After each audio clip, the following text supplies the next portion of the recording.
It's February 24th, 2022. Russian forces cross the border into Ukraine. They're following orders from President Vladimir Putin. People here were packing up, trying to leave. A war unfolds that may fundamentally alter the global geopolitical order. Olaf Scholz, the German Chancellor, calls this Putin's war. He says the bloodshed must stop. European states are forced to react. This absolutely is a quantum leap for the European Union, because they had to acknowledge that all their political doctrines, their ideologies and their beliefs throughout the last 10, maybe even 20 years were simply wrong. Deutsche Welle correspondents cover the war from day one. This is their account. Resistance.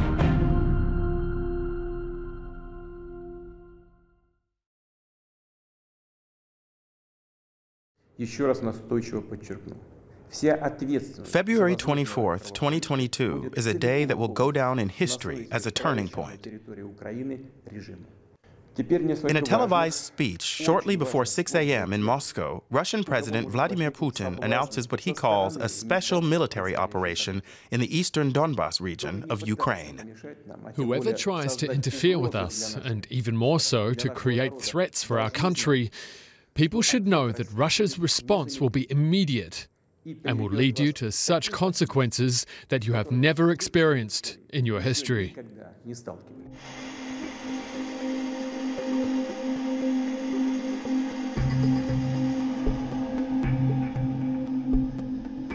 Just before, I've been hearing once again sirens blaring. We have heard that quite often today. In fact, for the very first time, shortly after the first explosion hit here around 4 a.m. or shortly after Vladimir Putin declared, quote, a military operation against Ukraine.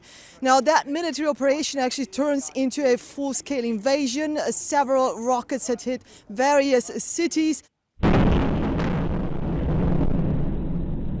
Those cities under attack are not only in the Donbas region, but also in other areas. They include Kyiv, Odesa, and the capital, Kyiv.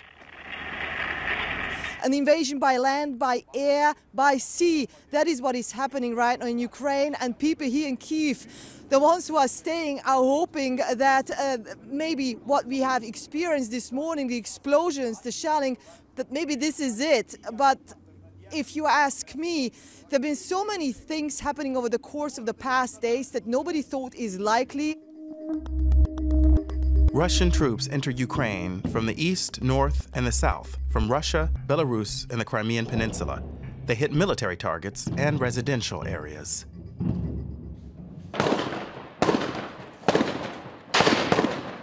Explosions are heard in many parts of the country, shellings and reports of people being injured and killed. Now, the problem is we cannot verify this information, so I can only tell you, in fact, what I've been experiencing this morning, and that was a very, very critical situation. People here were packing up, trying to leave.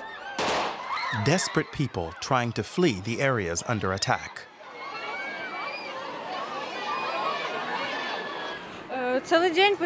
We've been trying all day since this morning, but as you can see here, it's unrealistic. There's lots of us, a dog, we can't fit. We're going back. You have to push through, but how are we supposed to do that with a child?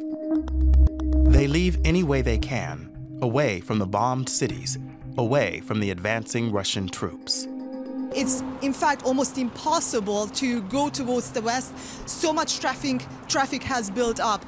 Again, there are also people who are just staying put and trying to inform themselves, actually, where is the nearest shelter when those sirens are going to go off again.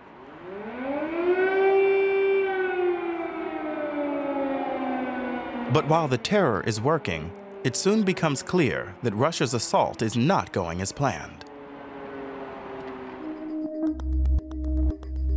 The attack on the ground stalls. This war is taking too long for the Russians. They expected a blitzkrieg that would be over in 3 days. But this is the second week already, or rather, it's been longer than 2 weeks. They haven't achieved great military success. The big cities are partly destroyed, but are not conquered, and the Ukrainians are, of course, playing for time. The longer the war lasts, the more weakened the Russian army becomes. Pictures that we're seeing of tanks, Russian tanks, basically stranded on the street, meaning possible, obviously, that they do run out of fuel, just like anyone else, by the way, right now. So the fact that we're seeing mostly rocket attacks on the city at the moment is an indication, I think, that a ground assault is proving more difficult and is not perhaps likely in the immediate future. The Russian army fires hundreds of rockets on Ukraine cities and people. Casualty numbers rise quickly. We spoke to military experts to identify what kind of attack was happening here, and they told us that this is most likely a cluster bomb. Now, the only other weapon it could have been would have shown larger explosions closer to the surface of the building. Now, the problem with cluster bombs is that they indiscriminately harm civilians and enact devastation, especially in urban settings such as this one. And so when war crimes investigators, when they start seeing the use of cluster bombs in a conflict, it usually signals a sign that, you know, there's quite possibly war crimes being committed here, and in this case, in Ukraine.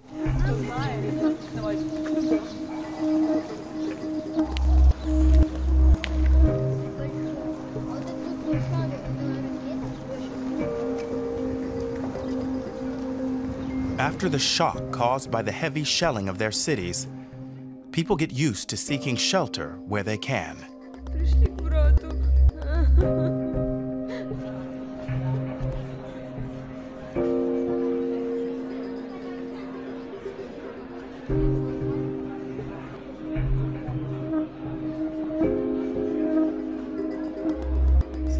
I think most people here in Kyiv have spent the night underground, either in cellars or air raid shelters. For people who don't have that, the only option is the metro, which is pretty deep. And there have been some pretty heartbreaking images of whole families camped out on, kind of camping picnic blankets on the metro platforms, trying to distract their kids. Just last night, the expectation was that there would be air raids around 3 a.m. local time, and then they didn't happen for most of the night. And just as the curfew ended at 7 a.m., suddenly there was a lot more activity, and you could hear thuds in the background, in the distance, even here underground. So it's basically this kind of sense of paralysis. And then you're constantly kind of looking at your phone, expecting some kind of warning, and kind of paralyzed by that inability to really understand what's going on. The attacks by the Russian military bring the horrors of war once more to Europe. They trigger an exodus to neighboring countries. Except the men. Men between 18 and 60 are not allowed to leave. They have to stay to potentially defend their country. It's very sad. It's very hard to let go of a loved one because you know that it's hard there. There is military action, and my father could die at any moment. People have left Kharkiv, but it is very difficult to get out of there under constant shelling, and the capacities are very limited of these trains. And so there are quite a few places now where suffering is really, really big now. In an unexpected turnaround, many ordinary Ukrainians resist, some by blocking roads with their bodies, others by taking up arms. And I have to say that I was totally in awe to speak with those soldiers who used to be just 2 weeks ago. They used to have just normal jobs, and now they are ready to give their lives for their country. And I've been told by so many of them that they believe that Ukraine will prevail, and they believe that the evil, as they call Russia and Russian troops here in Ukraine, that they cannot defeat the will of the people to defend their country. So it's really impressive and almost so difficult to come to terms how their lives have changed over the course of the last week. That they had to give up their normal lives, and they are now ready to protect their country. The Ukrainian parliament approved a draft law allowing all citizens to use weapons to fight the Russian attack. Russians can enter Kyiv, but they're not going to leave again. They're all going to burn here. This is one of the roads that lead directly into the territories that the Russian army is already occupying, and the people here are preparing for an attack from that side. A tank can easily push away these concrete blocks, but these iron hedgehogs, as we call them, cannot be pushed away. We'll have to get out of their tank to clear the road. This will allow us to gain some time. That's what these things do.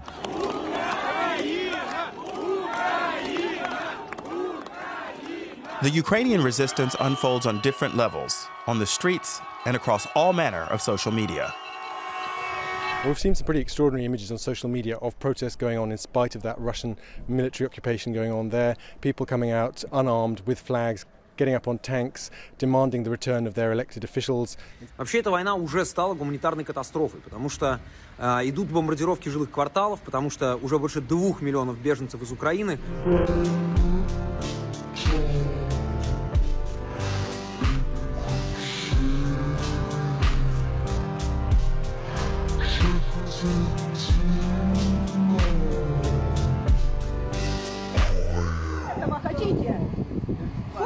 Leave. Think of your own children, of your mothers who must be crying. That's what Russians' war against the civilians look like. Destroyed buildings, destroyed infrastructure. City bus just got hit by the rocket. Lives are getting lost. That's the war that Russia started. That's the city of Kyiv. And many cities in Ukraine were destroyed. Lives were taken. That's the truth. These images is the truth of Russian war against Ukraine. President Zelensky appeared in a video on social media early this morning, basically trying to show, I'm still here, I'm not going to lay down arms. There are people who want to resist, that want to fight, and this is something that President Zelensky also underlined in his appearances on social media, that everyone is really needed to fight the Russian troops. If you, respected European leaders, world leaders, leaders of the free world, if you do not help us today, if you do not give Ukraine real help, the war will knock on your door tomorrow. Glory to the Ukrainian armed forces, glory to Ukraine.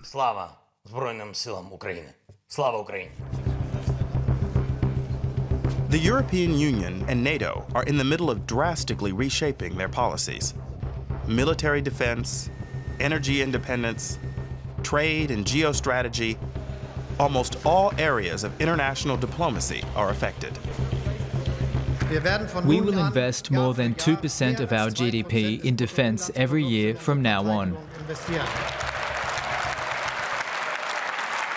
The German government really has performed a 180-degree turn on its policy. Olaf Scholz, the German Chancellor, calls this Putin's war. He says the bloodshed must stop, and he says there can be no taboos anymore. This must be sanctioned. This must be punished. Now, of course, this is something where Germany was late, and many people still criticize that. But this is also not just a Ukraine crisis, is the message here from the German government. This is potentially about defending something much bigger about European values. For the first time ever, the European Union will finance the purchase and delivery of weapons and other equipment to a country that is under attack. It's not just weapons. Western countries soon impose sanctions on Russia and consider taking another, bigger step. We have to get rid of Russian fossil fuels as soon as possible. It's a very difficult situation that, on one hand, we have these financial sanctions that are very hard, but on the other hand, we are supporting and actually financing Russia's war. The purchasing oil, gas, and other fossil fuels from Russia. So the situation isn't a very good one, and we have to get rid of the fossil fuels coming from Russia as soon as possible. This absolutely is a quantum leap for the European Union, because they had to acknowledge that all their political doctrines, their ideologies and their beliefs throughout the last 10, maybe even 20 years were simply wrong. Russia and the West are strongly bound by economic ties.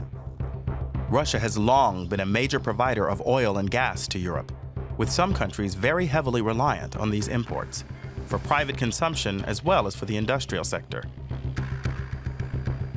Europe, on the other hand, is one of the main suppliers of machinery, vehicles, and technology that Russia badly needs. Cutting these ties is seen as the best way to try to stop the war. Today, in light of Russia's reckless and dangerous military strike, we are imposing further severe sanctions.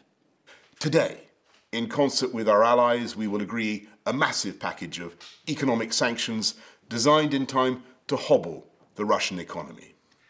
Today, I'm announcing the United States is targeting the main artery of Russia's economy.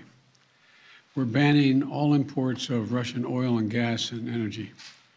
That means Russian oil will no longer be acceptable at U.S. ports, and the American people will deal another powerful blow to Putin's war machine. The ban aims to weaken Russia's economy even more. Rahila, Biden said that they want to keep pressure on President Putin and his war machine, and President Biden said that he doesn't want to subsidize this war.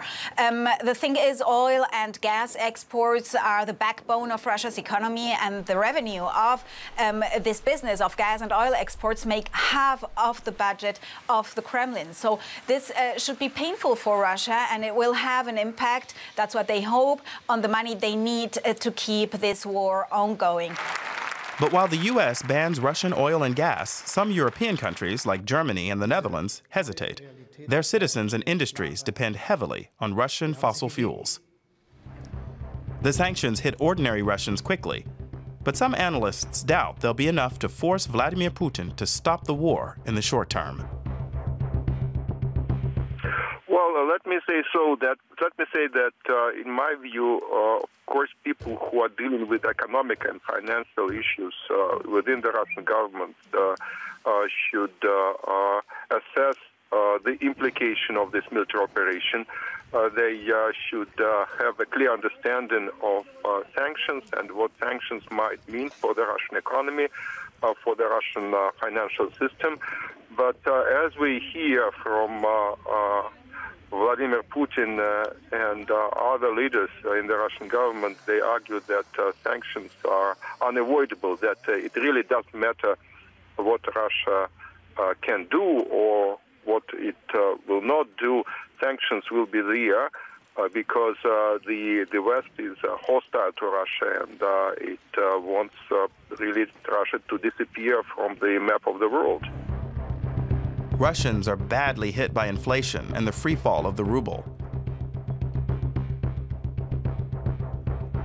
At the same time, security forces try to quash any form of protest.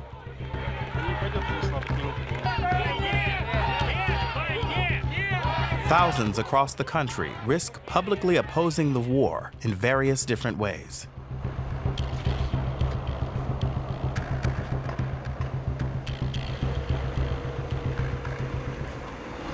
I'm ready to drop on my knees before each Ukrainian soldier. Please forgive us. From my point of view, this war is inexplicable. And people are dying on each side, Russian and Ukrainian. We are people who used to live amicably, in peace and in harmony. Now we are separated. I don't understand this.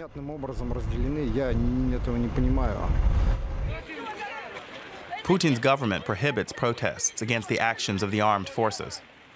It even bans using the word war for the invasion of Ukraine. Critical media and reporting are suppressed. But they can't stop everyone. I don't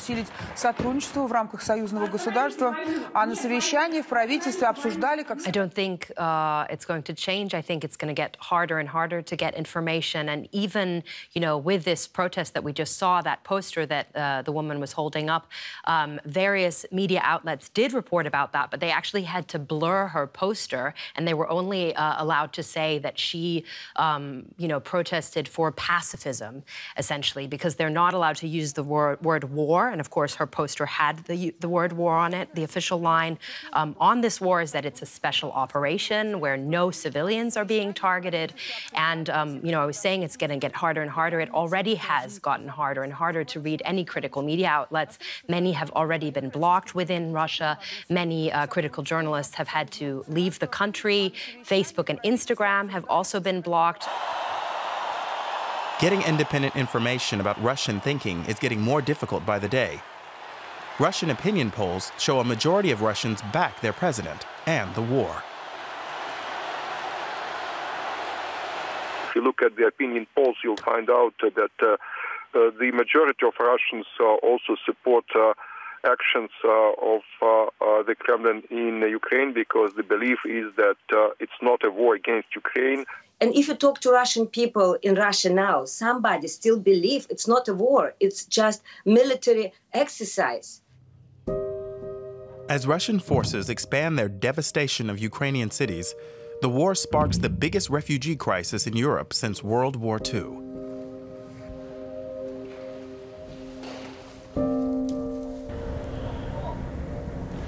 Here in Irpin, it's another attempt to organize a humanitarian corridor, temporary ceasefire to allow civilians to get out with their pets, their children, anything they can grab. You can definitely see our people getting across this destroyed bridge today, but there is fighting going on very close. So you can see just behind the bridge above those unfinished houses, plumes of smoke. That's a couple of kilometers away.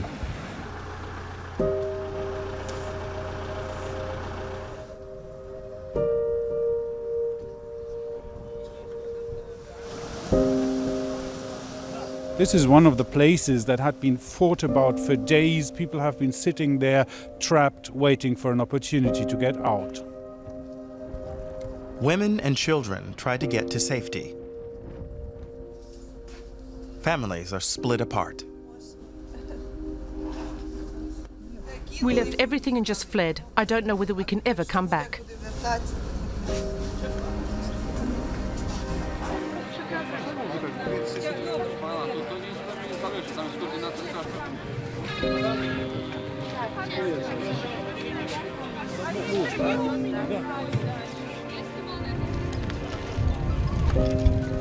I think the situation that stayed with me the most was yesterday when we were right at the border, where the men have to say goodbye to their wives, because men right now, they can't leave Ukraine if they're between 18 and 60 years old. We met Vladimir, and this is what he told us. So, what are you going to do now? Are you going to go? I will go some abroad, probably territorial defense or something like that. And we'll be preparing for the fight. Ukraine's western borders littered with heartbreak.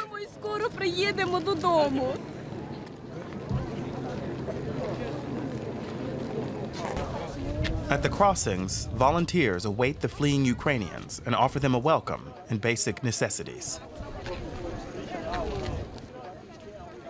The children of Ukraine are fleeing war and are arriving here at this railway station near the border. They bring with them the trauma of upheaval, fear, and sometimes wars. If there had been no war, our houses would have stood. My grandfather now sleeps with a gun.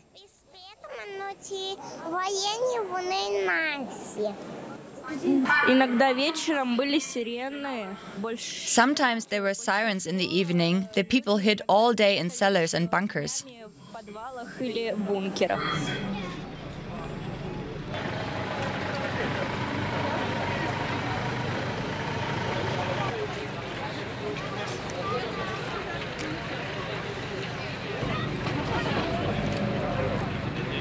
Beyond the human suffering in Ukraine and historic refugee flows into neighboring countries, the consequences of the war ripple further around the world.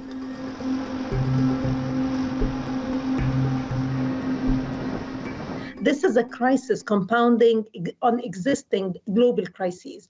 And we've already seen and started to feel the impact of this conflict on the wheat market. Prices have gone up to 40 to 50% in the last few days. I think countries that are dependent on wheat imports are starting to scramble to find different ways to cover their needs. Some of these countries are extremely vulnerable. Yemen imports around 22% of their wheat from Ukraine. Lebanon, around half their wheat imports are coming from Ukraine, Libya, Egypt, Tunisia. So I think we will see a big impact on the economies of these countries. In a joint declaration, the International Monetary Fund and the World Bank warned that lower-income countries will be hit the hardest by rising prices on global markets caused by the war. For Russia's economy, many experts paint a grim picture for the immediate future as well. The European Council President Charles Michel said that these sanctions would be massive and that they would be painful, and by all indications, they will be, because let's consider the effects and the impact that these sanctions will have on the ground. It is likely to be felt by ordinary Russians just trying to get by. They will see prices of goods around them going up. It is expected that inflation will rise in the country. Businesses, small businesses in Russia might be impacted as the economy is expected to go into recession because of this. As the war continues, escalation into a wider conflict is still a threat. But NATO rejects Ukrainian calls for the alliance to do more by imposing a no-fly zone, for example. And the Secretary General made clear, as he has on previous occasions, that this is just not going to happen, that, in fact, no NATO ally has an appetite to be engaged in a war with Russia, which is what would happen if it needed to enforce a no-fly zone, to close the airspace over Ukraine. At the same time, Russia is said to have asked China for military and financial aid, a warning that on a global scale, the war in Ukraine could lead to the formation of new geopolitical bloc building, a threat that the United States addressed immediately. The U.S. made it very, very clear that the Chinese are really watched on how they behave themselves, what they do for Russia. If Russia is, and Russia apparently does, ask for military help and for economic help, I think the United States made clear that, and with a, let's say, use the term warning here, that this is not in the best interest of China to do this, because it would have really the consequences, not just for China from the U.S., but also from the European partners, as well as other allies and partners from the U.S. around the world and their business with China. The war creates economic and geopolitical turbulence, as well as humanitarian catastrophe. Nobody can say for sure where the world is heading after the Russian invasion of Ukraine.